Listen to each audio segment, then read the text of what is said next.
Hi everybody, it's me, Bonkai922. Did a lot of episodes, a lot of uploads yesterday. Um, Late last night. I did the tag video I said I was gonna do. I did done. It was this tag video I just recently had to do. I did that. That'll be uploaded along with this, I believe. Um, that's a first impression. This is going to be Attack. I know people have been begging this. Attack on Titan, chapter 67 review. Um, Called.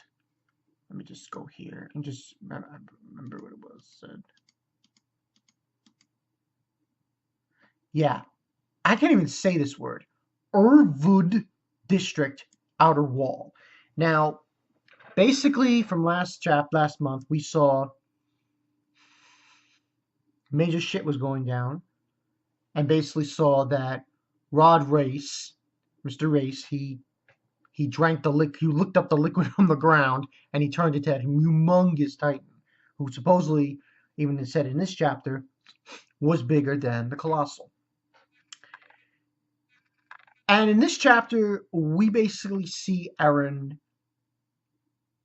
after he eats this basically it was this bottle, and it said armored on it. So what I'm thinking is just how like they inject the liquid that turns people into titans. There's also this these bottles that also have that. When you bite into it, you're able to access the ability to harden titan skin. At least that's what it seems to be. Now, he basically did was I'm trying to move the wires here. Basically, he created a infrastructure. He basically hardened his skin, and actually, the skin came out of his body and supported the collapsing of the cave, the cavern, the place they were in, because they were underground. He supported it, and he saved them. And essentially what happens is they come out of there, and Levy's basically telling Eren how, you saved us, so on and so forth. You came up with this structure on your own, and so on and so forth. Then they go outside, and they see the destruction, the caved-in area. Then they also see Reiss in Titan form. Reiss in Titan form doesn't look that too. I mean, he's really all he's doing. He's down. The Titan is down, but he can crawl supposedly in this chapter, and he's not attacking anyone. That's the really weird thing about this chapter. He didn't attack anyone, but I like the design more or less of how Eren looks as his Titan form. It's very, it's a little bit different from, because like here's the thing. Hardening of the skin, the only one who's done it to a great extent has been Reiner. He did it extremely. Like, he was armored and everything.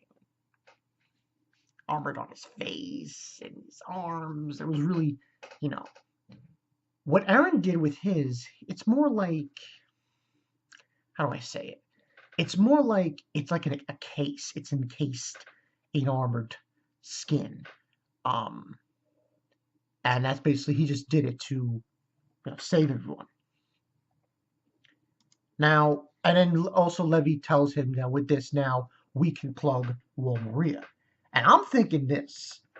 I have a funny suspicion when they go down to Dr. Yeager's basement and Eren goes in there, you're probably going to see some of those canisters. I have a very funny feeling that is what might be down there. It's a possibility. At least a possibility. But yeah, basically they get out of there, the hole, like I said, and you see the cavern, and then you see Reiss, who's in Titan form. Um, they say it's a deviant Titan, and basically he's saying that squads are on standby, keep your guard. Um, um, and that's when this other thing happens. what Eren states. He states to have reiss eat him. Now, this is very peculiar. Like, why we keep bringing this up? Logistically, the whole point of this is to state he wants that so there's no cycle. Because supposedly there's a cycle here. With the ancestors of the king. And Eren feels like because Hanji brings it up. So the first king says that this is true peace, or the funny way of looking at things. So that means we still have choices. If I let that Titan eat me, then Rod Reiss will go back to being a human. We can still bring back a full progenitor Titan. And basically stating how he turns back into human, we can successfully restrain him, then undo the first king's brainwashing. That could be a way to save humanity. Because that was the whole bit. They were brainwashing people and everything else. Now, here's what I really like about this chapter. I'm going to give this a 5 out of 5. What I really like about this chapter, once again, I don't care what anyone says, you cannot deny the fact that Isayama has done a very good job developing Historia. A very good job. I mean, wow.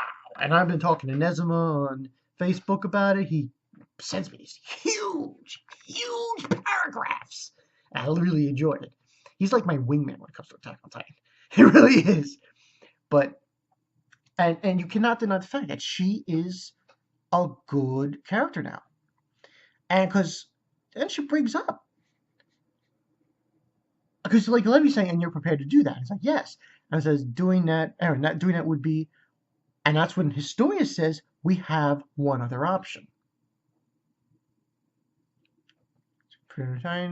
Well, but the reiss family has apparently tried to do that for decades and failed. Once he gets that power too, it doesn't matter how you restrain him. If there's alters. Yeah, it brings up that. And basically, Historia is preventing Eren from wanting to sacrifice himself like that. And this is what I like about Historia. She changed from her in like the chapters that have been going out with Attack on Titan. She went from hating to Eren to saving him, and just this overturn of this change in her thinking has been so abrupt. You know, it's like wow, all of a sudden, you know. But you know, she basically saying we can't learn about from our position. In fact, these circumstances could be the one hope humanity has. The progenitor Titan has been taken away from the people who would use it to continue to renew its ideas about peace. That's right. Your father was trying to save humanity from the first king. She brings it up.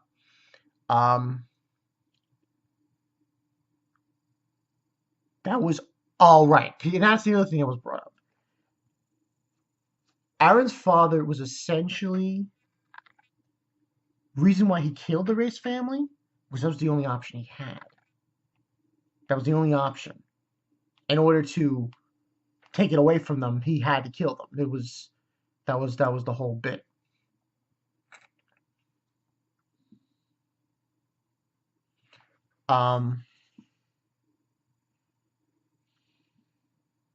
That's why he entrusted the key to the basement to you.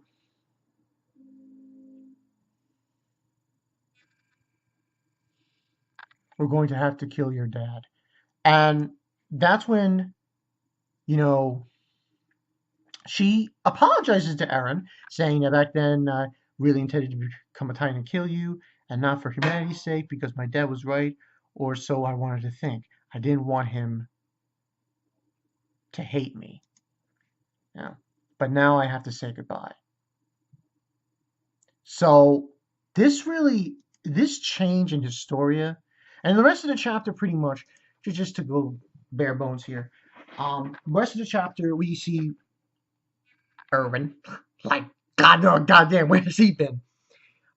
We see Erwin, and he gets the 411 from them about what's going on, and then they basically prepare to fight and defend the wall, which I believe is Wall Cena. I think it's Wall Cena or Wall.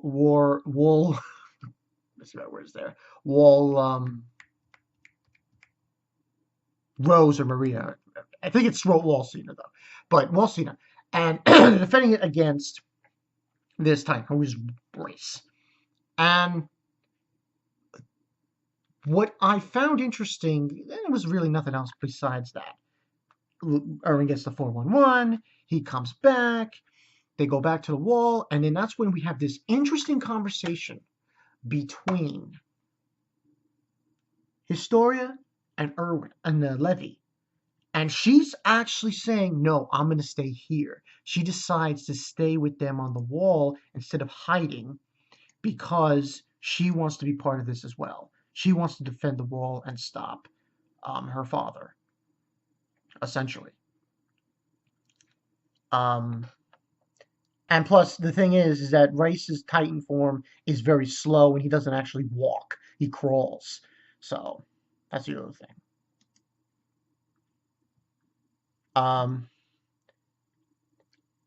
I'm here to settle my own fate, she basically says to Levy. Captain Levy, you're the one who told me I need to choose whether to run or fight. Damn it, there's no time for this. It's coming. So basically we see, and this was an interesting thing. I saw, who was it? Levy Senpai. He wrote Twerking Titan. I'm like, what? Why is it a twerking? Then I figured it out. It was, yeah. But that's pretty much what went down in this chapter. Overall, oh my God, I'm really liking what has happened with Historia.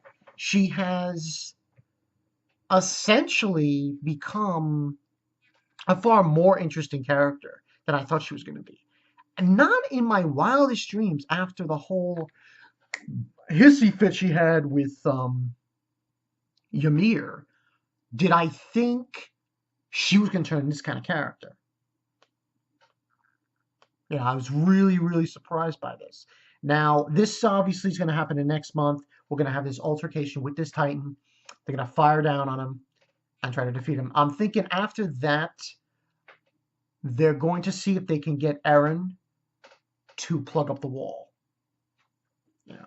But I really mean this. Historia has completely changed. She's not the same kind of character that she was like 5-10 chapters ago. And I actually like it.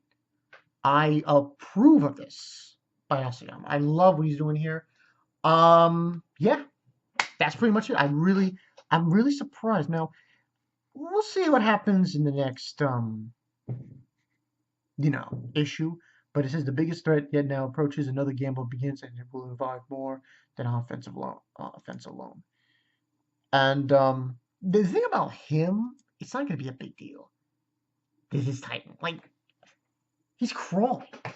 Like, what the fuck, man? He's crawling. Like, how hard can it be to defeat the bot? But it should be interesting. But I really mean it. It is unbelievable how Asayama has developed Historia based upon what has occurred. So this should be a definite improvement next month. Can't wait for it. Tell you guys think in the comment section below. What do you think about Historia? Because she's really now, she's in the driver's seat. That's the best way I can explain it. She's now in the fucking driver's seat. And I actually like this shit. Good job, Asayama. Will I like it when the Attack on Titan is over and I find out what the ending he does? We'll see. But so far, I'm liking what's going on in Attack on Titan so far. So, yeah. Bonkai 922. See you guys later. Story, man. She's the Queen Bee. Queen Bee, man. She's fucking Queen Bee. I'll see you guys later.